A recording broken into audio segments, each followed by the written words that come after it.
নমস্কার বন্ধুরা, Menaka kitchen village ফুডে সবাইকে স্বাগত জানাই। তো প্লিজ আমার ভিডিওটা আপনারা দেখতে থাকুন কেমন করে রান্না করেছি মাগুর মাছের রসা। তো মাছটা আমি কেটে নিয়েছি,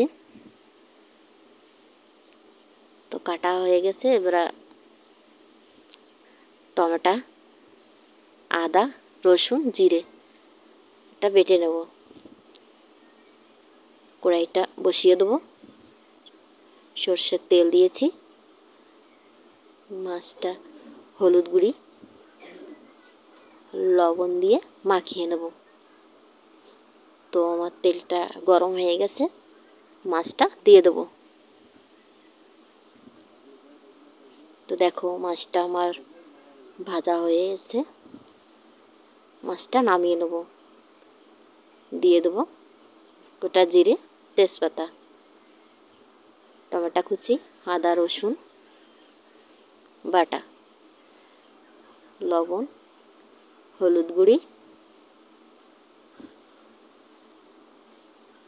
দেবো, লঙ্কার গুঁড়ি দিয়ে কিছুক্ষণ ভেজে নেব।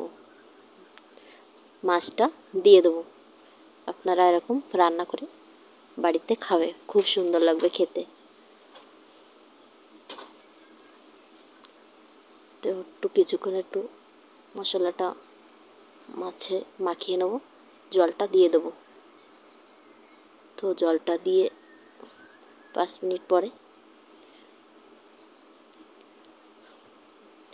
দেখো হয়ে এসছে। 5 মিনিট পর দেখো তরকারিটা নামিয়ে নেব। তো নামিয়ে নিয়েছি, ধনেপাতা কুচি দেব। দেখুন কত সুন্দর হয়েছে, খেতেও দারুণ লাগছে। তো আপনারা বাড়িতে এরকম রান্না করে খাবে, খুব সুন্দর লাগবে। ভালো লাগলে লাইক করবে, কমেন্ট করবে, শেয়ার করবে, সাবস্ক্রাইব করবে, আমাদের পাশে থাকবে। নমস্কার।